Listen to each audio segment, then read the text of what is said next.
भगवान के मंदिर में 4 लोग अलग अलग क्रम से गए। पहला एक सेठ था जो भगवान से शिकायतें कर रहा था।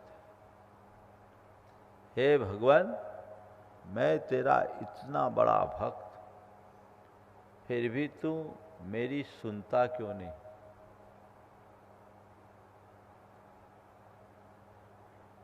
मेरे पास धन है पर शोहरत नहीं, परिवार है पर शांति नहीं, शरीर है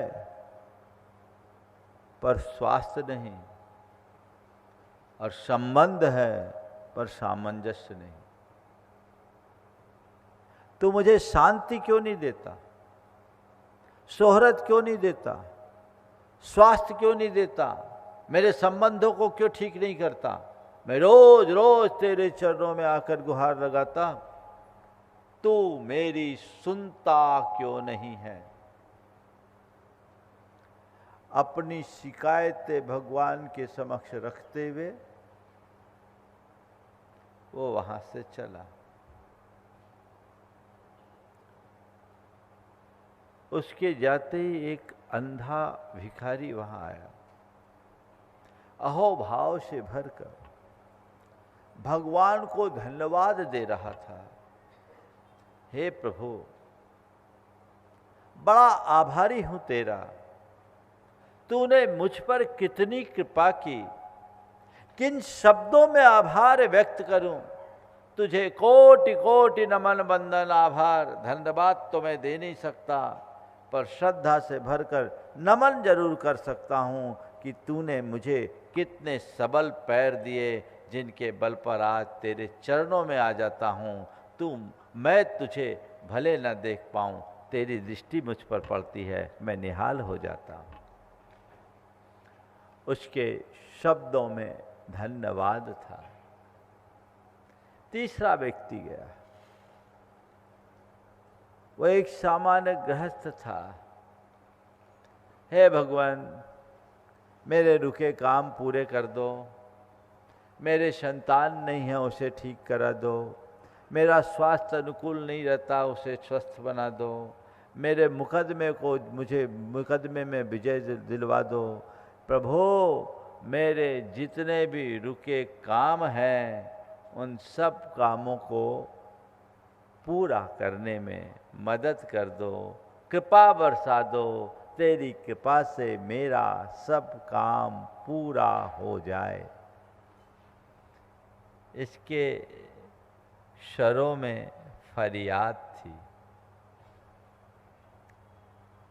एक चौथा व्यक्ति जो युवा साधक था,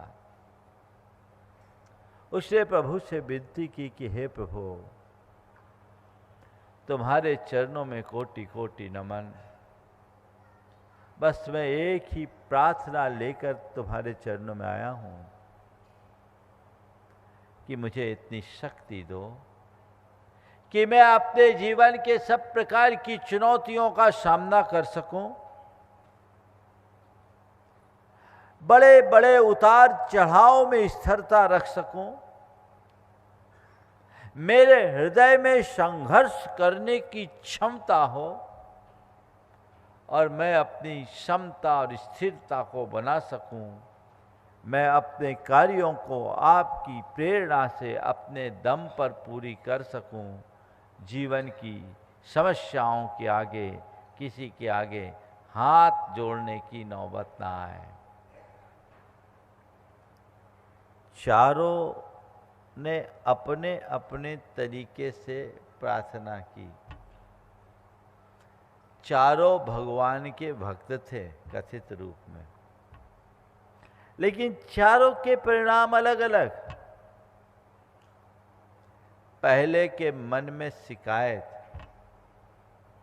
दूसरे के अंदर धन्यवाद, तीसरे के अंदर फरियाद और चौथे का मन फौलाद। आज इन्हीं 4 बातों की चर्चा आपसे करूंगा। अपने जीवन में उतर कर देखो, 4 प्रकार के लोग होते हैं। कुछ लोग हैं जो शिकायती स्वभाव वाले होते हैं, कुछ हैं जिनके हृदय में धन्यवाद का भाव होता है, कुछ हैं जो फरियादी बने रहते हैं, गुहारी लगाते रहते हैं, और कुछ हैं जो फौलादी बनते हैं। संत कहते हैं अपने जीवन में शिकायत की जगह धन्यवाद का भाव जगाओ। पहले अंतर मन में उतर करके देखो, तुम्हारे मन में किसी प्रकार का शिकायत है या नहीं? शिकायत है तो किससे?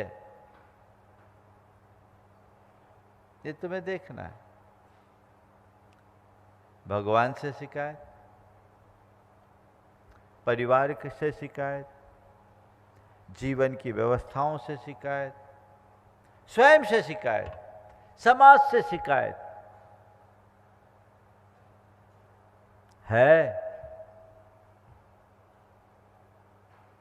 अगर पड़ताल करोगे, और मैं थोड़ा सा आप सबको कहने के लिए कह दूं कि लिस्ट बनाओ तुम्हें किससे किससे शिकायत है, तो हो सकता है ढेर सारी शिकायतें होंगी। कईयों को तो मुझसे भी शिकायतें होंगी। महाराज मिलते ही नहीं लोगों की, ये शिकायत है। भाई, शिकायती लहजे से देखोगे तो सब जगह शिकायत ही शिकायत मिलेगी।